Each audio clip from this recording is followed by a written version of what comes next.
Matte black glass, aluminum rails, massive specs, quad cameras, a hidden stylus. Oh wait, hang on a sec. Yeah, no, that was the wrong phone, sorry. Let's start that over. Matte black glass, aluminum rails, massive specs, quad cameras, a hidden stylus. You get the point. Hey, what's up? I'm KBHD here, and this is the Samsung Galaxy S23 Ultra.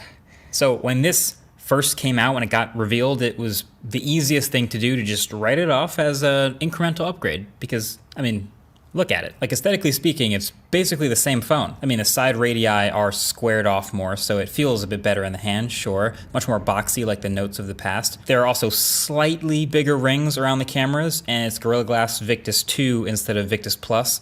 But, you know, as far as size, industrial design, button placement, ports, the layout, it's basically the same phone. But there are two real upgrades to this phone. Now keep in mind, this is replacing the Galaxy S22 Ultra, which was already my best big phone of the year from last year. Great battery, great screen, great performance. All of it was rock solid across the board. So there's not a lot that I would naturally want to change, but there are two things, and they're two of arguably the most important things you can actually change in a phone.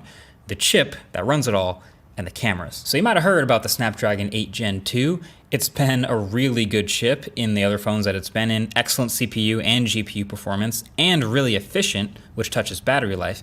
Now, this phone, actually the whole S23 lineup, has a Snapdragon 8 Gen 2 for Galaxy, a customized version of the chip specifically for these Samsung phones. So if you watched the last video about how Apple's taking back the iPhone, then you know already that optimization and customization for parts inside phones is a good thing generally. But the only thing that we've really seen that is customized for this chip for Galaxy is a slightly higher max clock speed on the performance core and slightly higher clock speed on the GPU. So to be exact, 3.36 gigahertz instead of 3.2 on the performance core, and 719 megahertz versus 680 on the GPU. So yeah, it does score slightly better on benchmarks than the regular Snapdragon 8 Gen 2, and that's nice for a little extra headroom for high performance stuff like gaming and for future proofing. But that's not the whole story. There's two main things that matter here. One is efficiency gains. So obviously performance is awesome, but because efficiency is better, these phones get some serious battery life gains that we'll talk in a second. But also two is bye-bye Exynos, because they're not making an Exynos version of this phone as far as I can tell anywhere else. They're shipping every S23 Ultra with the Qualcomm chip, so everyone gets the efficiency and performance gains from the Qualcomm version. So let me tell you, the battery life on this phone is actually, it's been incredible. Like, it's really, really good. So it's the 5,000 milliamp hour cell again, shouldn't be a surprise, but with this huge screen, I guess it kind of is actually a surprise. I had a 2-day period at 120 hertz, but 1080p, where the only time I charged it was on the wireless charger in my car on the way to and from the studio for like the 40 minutes that drive is. I didn't charge it overnight or anything like that. 2 full packed days of high brightness, high intensity, normal use for me. Had something like 8.5 hours of screen on time. I'm in bed at like 11 p.m. at the end of the second day, streaming on YouTube Live, watching LeBron break Kareem's record. It's still got like 10% left. It just won't die. So combine this excellent battery life with a pretty solid 45 watt charging that can go 0 to 100 in an hour, plus wireless charging, and you've got yourself a battery monster. It's super good. I don't think enough people are talking about how much better the battery got. Maybe someone will do one of those crazy long runtime demos versus the past phone, but yeah, it's really good. Probably better than you think. You kind of don't ever need to switch to 1080p to save battery. So matter of fact, when you take it out the box, immediately just go in and switch it to 1440p because you spent $1,200 on this phone and it lasts forever. Treat yourself. Okay, anyway, that's the chips. That's what that enables. But there's also a new set of cameras, hardware and software across the board that also is better than you think. Now, the fundamentals are mostly the same, which is why this probably gets written off so quickly a lot. The layout, the aesthetics, the focal lengths, the arrangement, it's all practically the same. But we have a new 200 megapixel primary camera with double the optical image stabilization range as before. That's hugely important.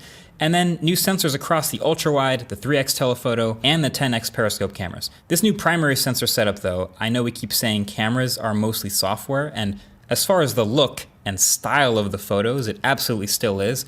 But the improvement to the stabilization is so important here. So when you go from a normal sensor to a super high resolution, 200 megapixel sensor, the fact is in these tiny smartphone cameras, the individual pixels are so small that individually they physically can't bring in that much light. So the camera does this thing called binning, where it combines the information from a bunch of adjacent pixels to form larger, more accurate pixels in your image. So you're not shooting 200 megapixels by default. It's actually binning 16 pixels into one, so you end up taking a 12.5 megapixel shot for normal photos. But each photo is theoretically more accurate thanks to its makeup. And then, like I said, the stabilization performance on this new primary camera has doubled. It still rattles a little bit, but that means it'll correct up to 3 degrees of shake now versus the 1.5 from before. So here's kind of an example of what's happening. If you get a lens with really good optical image stabilization, like this one, that means it can correct from the movement in your hand much more, which means you can hold the camera stable for much longer, so it can leave the shutter open to collect more light and still get a sharp photo. So all of this is to say, Galaxy S23 Ultra photos, most of the time in most lighting, look pretty similar to last year. So if that's all you're looking at, just like normal side-by-sides, this is mostly gonna come down to the different software tuning. And there's a little bit more dynamic range than last year, but yeah, still top of the line while mostly avoiding looking too HDR-y. Photos are typically pretty warm from these Samsung phones, and they have a slightly punchier, more contrasty look than before. Still very much up the Samsung alley of like colorful and saturated, but it's an aesthetic that I can get behind, I really like. But on top of that, having this new sensor and optical stabilization means, one, you can shoot literally 200 megapixel photos now if you really want to. Now, this does accomplish the intended purpose of capturing much more of the finer detail in things like landscape. So if you plan on zooming in on the shot later, or if you're one of the 3 people on Earth who will actually print a smartphone photo, this should work, but you should also be aware that it's only really able to give you these types of results in excellent lighting, where a ton of light is hitting every individual little pixel. Anything short of that, and you're gonna get a lot of noise really quick. And there's also a really solid shutter lag as it churns out these massive 40, 50 megabyte files. Granted, this mode is mostly for things sitting still, like a landscape or a photo shoot, but worth noting. I think the better compromise is you actually also get a 50 megapixel mode, which kicks out still very detailed images that hang right with the iPhone's 48 megapixel Pro RAW shots in a variety of light. But now the files are 5 megabytes and there's a little less shutter lag, but there's still that improved detail over the normal bin shots and not as much noise. It's all about flexibility. Like the standard mode is going to be the best for most shots most of the time, but you can always turn it up if you want to. And that's very much the same thing with the zoom. You see all the cameras on the back. Like any phone with 2 different telephoto cameras is going to have the biggest range of good zoom performance. On this phone, anything past 10x is where it really shines compared to others. And you might have even seen my recent clip of taking a photo of the full moon recently, which seems to blow people's minds every time they see it. Wow. But you also can't forget about video too. This is improved video across the board with better processing, the new sensors, and the much better stabilization thanks to the better OIS. So this might be the best super steady mode I've ever seen in smartphone video. And the beauty of it being from optical stabilization is it works great in a variety of lighting, unlike, some electronic image stabilization, which relies on having a ton of light. And on top of all of that, the 8K video on the smartphone is very usable. There are previous phones that have had 8K video. It's not the first, but I remember when they first got that capability, they'd always be at like 24 FPS because that's the most that they could churn out, which is not the right frame rate. So 8K 30, really good. And if you put it side by side with the 4K, you can actually see the sharpness difference if you really punch in. If you want a sample of this, the latest autofocus video I shot in my car is in 8K from this phone, and you can actually go watch it 8K on YouTube right now from the link below that like button if you want to. Oh yeah, and also don't forget about the better selfies too. There's a new 12 megapixel selfie camera in all these S23 phones, and while that number is lower on paper than the 40 megapixel selfie camera that came before it, it's better. It's just better. Rock solid proof that the megapixels don't matter.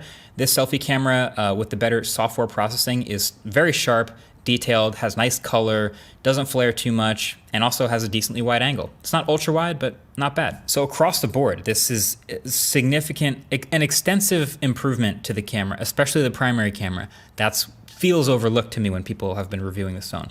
The one thing I still will complain about is there is still shutter lag, which is different from slow shutter speed. So like the time gap between hitting the shutter button and actually capturing the photo, it's still real, and it can still be kind of annoying even if you capture a crisp photo of the wrong moment.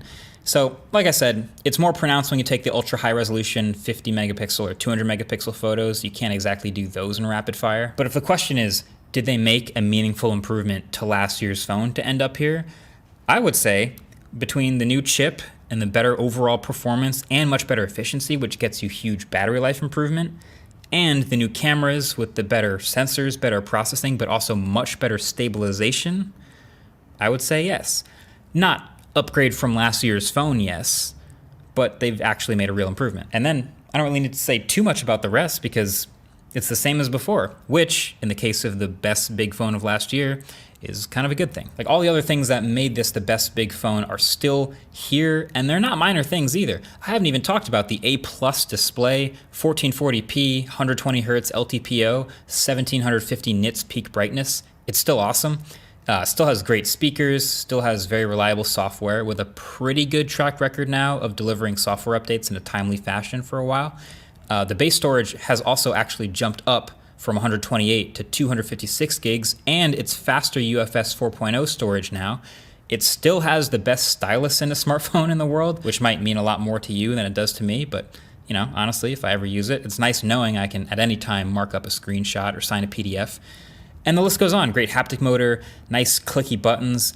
It's all still here. This thing sets the standard pretty high. My analogy that I was making is it feels like the Porsche 911 of smartphones. Like if you're gonna charge $1,200 for a phone, it better set high marks all the way across the board, but it does. And it's pretty underrated, kind of boring, but it does. Now, if you want the S23 Ultra to look as improved as it actually is, I would recommend a skin from channel sponsor dbrand. Maybe something like this Damascus skin, which adds a lot of character where it would ordinarily be pretty blank, you know? My favorite one is a triple black. It is actually included for free when you pick up like any of the holographic colorways, so you can check them out at the link below. But, like I say, this phone is boring, and I think maybe understated is the better word. Like, are there gonna be other phones that come out this year that do one-up this phone in certain single categories? Yeah, 100%. Like there's probably going to be a phone with 120x zoom. There's probably going to be a phone with, crazy fast charging. This is only 45 watt charging. Do I wish this was better? A little bit sometimes.